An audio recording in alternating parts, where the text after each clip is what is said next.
This time it's Ducati's air-cooled SS models. But we ask, is the 600 big enough?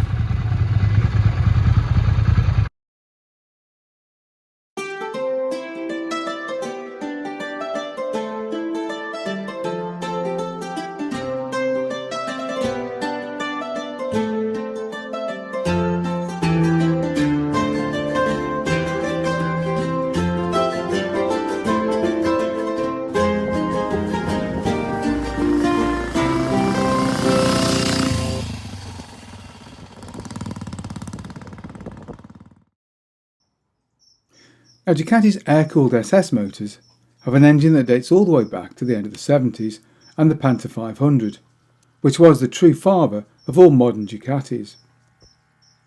They also use a frame that's developed for Formula 2 racing around that same period as well. So it's very much a race-inspired bike. This, coupled to styling which is very similar to the 888 and 851 race bikes, means that the bikes have a real cachet value, and they look really beautiful. But what are they like on the road? I can honestly say they are unlike any machine I've ever ridden. This is both a good and bad thing. And if you stick with me, I'll describe what I mean.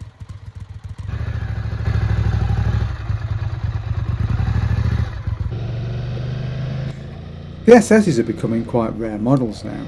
In fact, there are only 7 600 SSs still registered on the roads of Great Britain at the moment. Surprisingly though, they make a real good value for money buy, with prices ranging between £2 and about £3,500, depending really on whether it's a 900 model or 750 or a 600.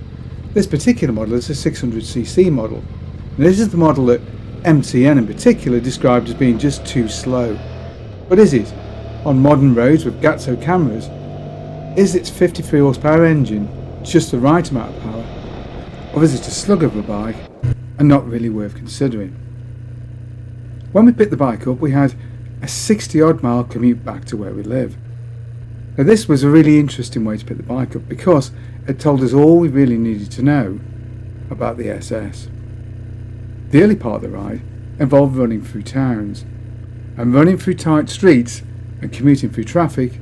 When you're doing that on a 600 SS or any of the SS models of this period, these bikes make absolutely no sense whatsoever. The engine is flipping lousy, quite frankly, below 3000 RPM. It's kind of lumpy, it really doesn't make any power, and you can tell it just doesn't want to be there. The seat isn't too uncomfortable, but then the pegs are high, and of course the bars are low, so there's a lot of pressure put on your wrist. And of course, when you're in a sporty crouch position, it does play on your neck fairly quickly. The other thing about this bike is that stiff, race-bred chassis. It does not like running at low speed. The bike feels twitchy. On roundabouts, when you go really slowly, if you're just pottering through and following traffic, the bike feels like it wants to tip in. And don't even talk to me about gravel. Suffice to say, the bike doesn't like it. So if you want to buy one of these bikes and thinking it could make a cheap commuter, I really would look elsewhere. The next part of the journey took in some motorway miles. Now on the motorway, the bike made a lot more sense. Of course, that sporty race position was lifted up a little bit when the wind hit you on the chest, so it was a little bit less uncomfortable. But nevertheless, I got cramped rather quickly on the motorway, so I found the thing a bit of a chore. The 53 horsepower wasn't too bad actually. It made good torque, and you didn't really have to work too hard to make good progress in motorway conditions. So overall on the motorway, not bad, but not the most comfy. So far the bike isn't scoring too well on my scorecards. However, the last part of the journey was on twisty country roads, and a bike which I initially thought wasn't really too great, and I wasn't loving the bike at all, got on a twisty road and my mind flipped completely. This bike on twisty roads makes perfect sense. You look where you want to go and the bike steers. The torque of the engine, even this 53 horsepower engine, means that the mid-range punch drives you out of corners beautifully. The gearbox, the heavy throttle and the heavy clutch don't seem to matter because you're rolling through corners and you're moving around on the bike, and because you're altering your position, you don't seem to get the cramp anymore. Basically, on a twisty road, this bike is bloody brilliant, and it's probably one of the most fun bikes I've ever owned on a twisty A road. with the possible exception of my old Honda NSR 250, which actually had a very similar sitting position and felt very similar, but did not offer the punch out of the corners that this little fella does. And the only thought that came into my head as I was riding through these twisty corners and blasting along down the country roads was, its 53 horsepower is an awful lot of horsepower, because this bike felt really quick and lively. It was incredible fun. So, if you live in the middle of London and you want to commute on one of these bikes, probably not the best choice. But if you live somewhere where you can get on a nice country road, this is the bike for you.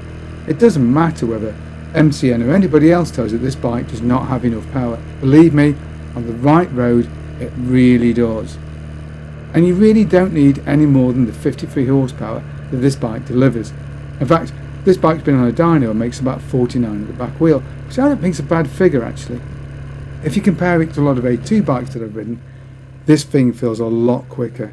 It takes off and goes like an absolute rocket. The only strange thing about these bikes is the fact that they are so lumpy and horrible below 3000 RPM. The net result of this is that you have to use the gearbox a lot more than you think you might do if you're used to riding a 4-cylinder bike. And for people who are used to 4-cylinder 400s or something, the culture shock could be considerable. The bike is a similar weight and size to a 400, maybe a little bit bigger, but not much. But the engine is a completely different animal. It isn't smooth and refined like a Honda would be, whether it be a V4 or an across the frame 4. But it punches in a way that they could never dream of doing. And even if those bikes actually deliver more top end power, it's meaningless on a twisty road, because what you really want is something that's going to punch out of corners, get you to the next corner and punch you out of the next corner. This bike handles great, that single disc works really well on the front so the thing stops well, and all in all, on a twisty road, it is fantastic. It is quite the most fun I've had in years on a motorcycle, unless of course I'm commuting for the middle of town. I've got to go around a roundabout, so on the roundabout it's still blooming horrible. So would I recommend buying one? Yes, but be prepared for the culture shock. This is not like any bike you'll have ridden before. It's a bit more extreme than that, but fantastic all the same.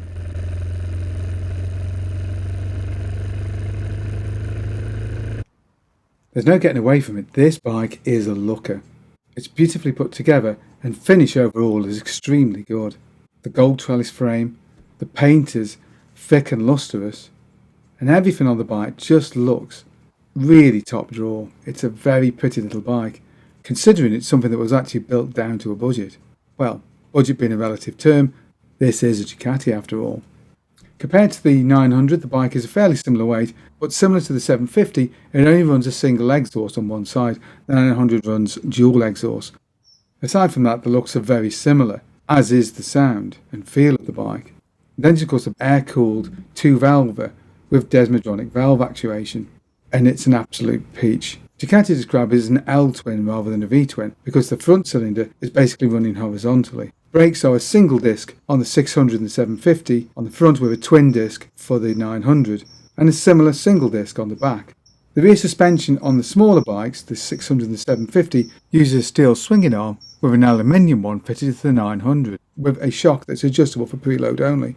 Upside down forks in the front are non-adjustable. Overall though, this is a very pretty bike, and for fans of the old 888 or 851, it's a really cheap way of getting a bike that looks very much like them. It's one of those bikes that looks a lot prettier in the flesh than it does on pictures.